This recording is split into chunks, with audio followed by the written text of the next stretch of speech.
модалитетите и кои се новитетите во самиот диализен третман. Во светски рамки повеќе од 3 милиони пациенти кои што имаат терминално брзо заболување, за жал се на диализен третман. Самата диализа ја заменува дел од загубената функција на бубрезите, а таа функција, знаеме сите, е отстранување на отпадните материи од организмот и вишокот на течности. На тој начин се регулира не само крвниот притисок, се регулира раматежата на минералите. Како се изведува самата диализа? Значи, процесот на преку кој се прави диализата е филтрирање на крвта низ полупропуслива мембрана. Полупропуслива мембрана значи дека самите диализери кои што се користат во текот на диализниот процес имаат корис одредена големина, преку процесот на дифузија и на филтрација се отстрануваат токсичните материи и вишокот на вода. Со тоа што потребно нешто што треба да ги има пациентот за да може да се изведува диализата е пристап за самата диализа. Дали ќе биде артериовенска фистула, која што се смета како подобра опција, бидејќи е природно поврзување на два крвни сада на една од рацете, преку кој по физиолошки се изведува самиот процес на диализа и централен венски катетер. Посебни се тие катетри кои што се ставаат во големите вени, дали се на вратот или се доле во феморалната вена. Потребна ни е диализната машина и системот за обезбедување на ултрачиста вода. Зошто ултрачиста вода? Затоа што таа полупропуслива мембрана преку која што се врши филтрацијата од крвта во диализатниот простор, односно делот каде што е водата, а крвта доаѓа во директен контакт со таа ултрачиста вода, која што се нарекува диализат во овој случај. И за да се намали ризикот од инфламации, инфекции и сите несакани последици кои што може да ги има пациентот. Какви видови на диализа постојат? Хемодиализа и перитонеална. Каков е принципот на хемодиализата? Вака изгледа и професорот од Израел што ни го држеше предавањето, можевте да ги видите на големо како изгледаат диализните машини. Десно се наоѓа диализерот, тој е тие вештачки бубрези, преку крвниот пристап, дали е тоа артериовенска фистула или централен венски катетер, крвта се извлекува од телото, се филтрира низ самиот диализер и вишокот на токсични материи и вишокот на вода, што е многу битно, бидејќи бубрезите нели ја изфрлаат и вишокот на вода од нашиот организам. Се преку диализниот раствор се изфрла од телото, а прочистената крв преку истиот тој крвен пристап се враќа повторно во организмот на пациентот. Перитонеалната диализа е малку поразлична, се смета дека е пофизиолошка од хемодиализата. Посебен систем се користи за перитонеална диализа, машината на некој начин тука е избегната. Посебен диализен раствор, слична е составот како на диализниот раствор што го користиме кај хемодиализата, преку посебен перитонеален катетер кој што се внесува во стомашната празнина, се внесува тој диализатен раствор, филтерот, мембраната, полупропуслива, во овој случај е перитониумот, обвивката на стомашната празнина. Така да се полни стомашната празнина со тој диализатен раствор, перфузијата што настанува од крвните садови што ги има во стомашната празнина, ја обезбедува таа дифузија и таа филтрација на токсични материи и на ексцесна вода. И преку одводниот дел од перитонеалната кеса се изфрла од организмот на пациентот. Класично како се изведува хемодиализата. Знам дека колегите знаат дефинитивно, меѓутоа за пациентите верувам имате слушнато. Фреквенцијата е 3 пати неделно, треба да биде минимум 4 часа пациентот вклучен на таа диализна машина. Самата мембрана, самиот диализер ги отстранува токсините со мала до средно голема димензија, меѓутоа не ја заменува комплетно функцијата на бубрезите, затоа што бубрезите имаат функција на филтрација, секреција и реабсорбција, а со самата хемодиализа правиме само филтрацијата, само ги изфрламе токсични материи. Поврзани се одредени ризици со самиот хемодиализен третман, на прво место кардиоваскуларните.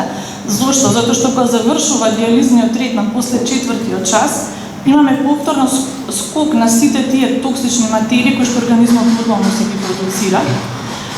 Многу често ке тие пациенти имаат анемија, затоа што бубрезите го лачат еритропоетинот, кој што ние не можеме со машината да го обновиме кај пациентиве, меѓутоа го даваме во вид на еритропоетински препарати или препарати на железо. Друг кардиоваскуларни компликации, бидејќи цело време тие пациенти се изложени на стрес. Значи самата инфламација измеѓу диализниот третман ги доведува да се водат на степен на ризик. Секако имаме компликации кои се поврзани со самиот диализен третман. Ова е како е класично диализата и за жал бројот на пациенти на овој вид на ренално заместителна терапија е релативно константен и кај нас и во светски рамки. И големите научници имаат направено доста студии како да се подобри сепак тој диализен третман, да биде пофизиолошки, да биде поблизок до нормалното функционирање на пациентот и слично како да има нормални, да кажам, бубрези. Нешто што последните 2 децении е направено, е подобрена е површината и перформансите на самите диализери. High flux диализери кои што се високо проточни, порите на самиот диализер се малку поголеми, така да немаме филтрација само на мали токсини, туку имаме дури на средно големите молекули, кои што доколку се таложат, се таложат кај повеќето диализни пациенти, прават одредени компликации. Следно нешто е како модификација на хемодиализата или виведување на хемодиафилтрацијата. Тука се комбинирани се методите на дифузија и на конвекција. Крвта што предходно спомнав како што е изложена на мембраната со диализатната течност, кај хемодиафилтрација се користат многу големи волумени на таа диализатна течност, некаде над 20 литри. Крвниот проток во самата диализна машина се движи некаде од 300 мл на минута, минимум треба да биде, така да многократно се филтрира крвта кај тие пациенти низ тие диализери, каде што особено како се прави хемодиафилтрација, едноставно имаме многу подобро плакнење на самите токсини и на самата крв на пациентот. Нешто што е ново во користење на диализери за хемодиализата е expanded, односно проширени диализери.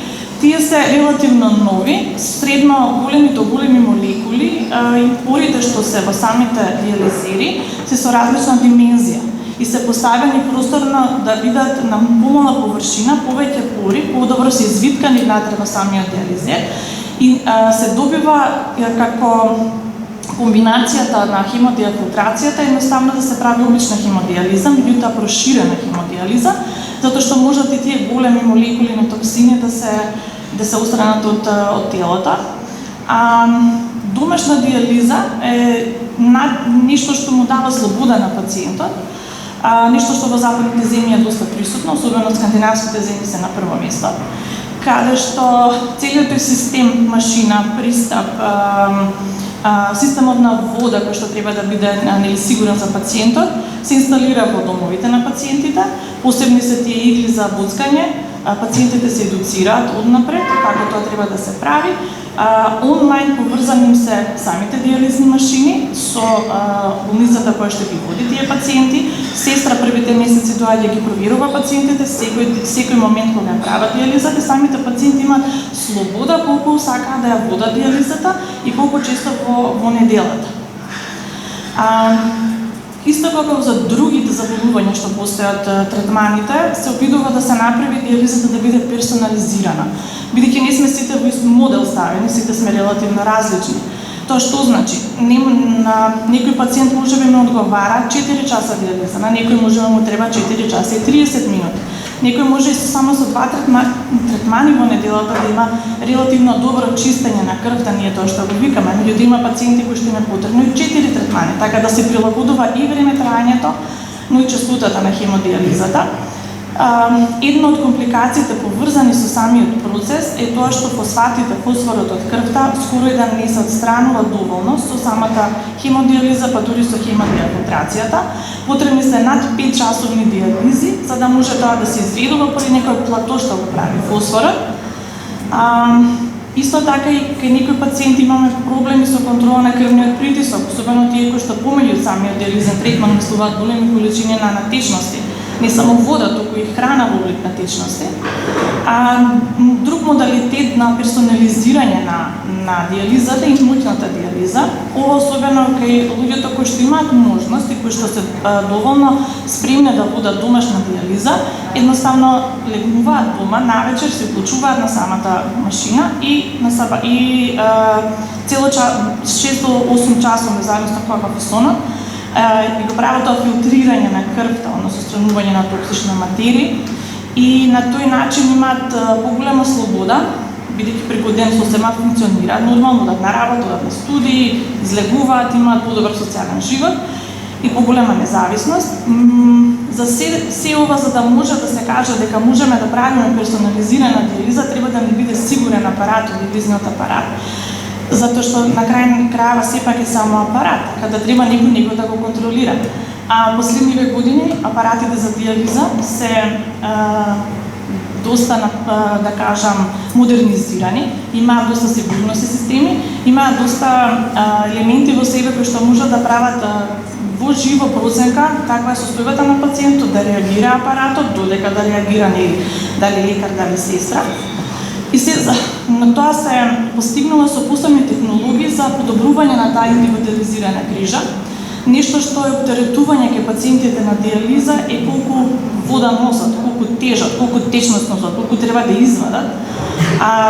До сега ние користиме, пред да дојдат на диализа ги мериме, претходно кога си отишле претходната диализа, колку се измериле и каква е разликата, па ја ставаме таа ултрафилтрација, односно тоа вадење на вода од организмот. Меѓутоа не секогаш е тоа доволно точно, тоа е само некоја клиничка проценка. Едно начин е со биоимпедансна анализа, каде што со изложување на организмот на ниско волтажна струја, со мерење на одредени фреквенции, се проверува дали крвта е интраклетична или дали е екстраклетична, значи дали не е во вишок пациентот, доколку водата, течноста не се наоѓа екстраклетична, па можеме да одредиме колкав ултрафилтрационен волумен ќе ставиме на самата машина, за да може пациентот да не биде хемодинамски стабилен, односно да не ни падне притисокот. Има посебни, како што кажав, сензори самата машина за следење на волуменот на крвта. Тоа се прави преку мерење, посебен методи се користат, се мери хематокритот на пациентот, крвта како што поминува низ тие линии, има посебни сензори кои што го проверуваат тоа и на тој начин невозможно е тоа паѓање на крвниот притисок. Често пати зборуваме за ние што работиме на диализа, чистењето на крвта, односно клиренсот на тие токсични материи. Контролата како дали таа диализа е добра на пациентот, дали му е доволна диализната доза, дали е доволно времето, го правиме во нашите диализни центри еднаш месечно, такви се стандардите светски. Меѓутоа, поновите диализни машини имаат и во живо мерење на тој клиренс, односно дали тој ден пациентот кога дошол на диализа и кога си оди, има соодветно намалување на токсините во крвта, кој треба да биде некаде над 65%. И сето тоа ме води до иднината на диализата. Алборт, знаеме колку е тежок за диагностика, за третман и кои се новитетите за негово успешно лекување, да кажам. И заради тоа фокусот е направен и на начин да се модернизира диализата и да се направи поиндивидуална, поперсонализирана, подостапна до пациентот и пофизиолошка. Затоа што, спомнав, 4 часа пациентот се диализира, излегува од диализниот центар, тој е релативно добар, меѓутоа за неколку часа сите тие токсини повторно се враќаат на тоа ниво и треба за 2 дена повторно не дојде во диализниот центар. Нешто што се прави во последниве години се студии за вештачки бубрези. Има како две варијанти, едното е ВАК програмата, значи го прават големи нефролози. Знам дека во Италија го прават и во Соединетите Американски држави, во Кина исто тоа го прават. Односно, тоа е сликата на лево. Целиот тој систем, таа целата голема машинерија, направена е да биде индивидуална и да може пациентот да си го носи буквално како елече.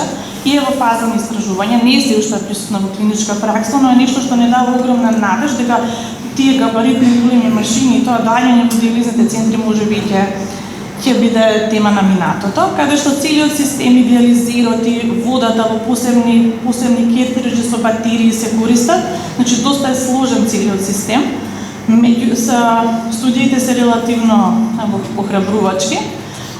И другата опција на тие вештачки бубрези е имплантирани вештачки бубрези. Тоа е десната слика. Тоа е нешто што ептен е во почетни студии и анализи, каде што самиот мал апаратчето што го гледате, во многу мала големина се наоѓаат внатре мембраните за полупропусливите мембрани. Во овој случај не ни е потребен васкуларен пристап, не ни е потребен катетер, не ни е потребна ни перитоналната празнина. Срцето е самата пумпа која што обезвидува крвта, значи влегува преку реналната артерија. Во самиот уред се изведуваат процеси на филтрација, процеси на дифузија. Се обидува да се направат дел од тие капилари внатре да има и тубуларни клетки, кои што се физиолошко присутни нели во бубрезите, во отводниот дел бубрезите, кои што имаат многу битни функции на реабсорбција на секреција. Се подобро да се доближи, подобро по физиолошки да биде самиот третман и одводниот дел е во мочниот мел. Кои се бенефитите од се што се инвестира на глобално ниво за да се направи модернизирање на самата диализа? Се обновуваат метаболните ендокрините функции, нешто што фали кај хемодиализата, до некаде е присутна кај перитоналната диализа. Терапијата континуирана, не трае само 4 часа, туку трае 24 часа. Така на некој начин пациентот и како да има бубрези, имаат слобода пациентите, може да се индивидуализира третманот, бидејќи со хемодинамските механизми кои што организмот си ги поседува, може да се менува крвниот притисок, релативно физиолошкија и доведува до подобрување на квалитетот на живот на овие пациенти. И сето ова е возможно нели со модерната вештачка интелигенција и machine learning што го викаат нашите лошите македонски термини, машинското учење. И се користат за правење на овие диализни апарати, за правење на овие проекти што ви спомнав, само за да се предвидат компликациите и да се подржи едно персонализиран облик на лекување на овие пациенти со терминално погрешно заболување.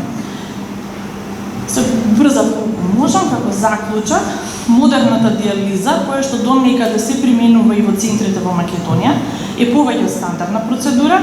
Комбинирани се напредни модалитети, распоредите на третман се оптимизирани зависно од потребите на пациентот. Се трудиме и во Македонија да користиме најсовремена технологија, се со цел да биде пристапот по-индивидуален, симптомите да бидат контролирани многу подобро преживување да имаат овие луѓе и да имаат подобар квалитет на живот. Верувам дека стигна.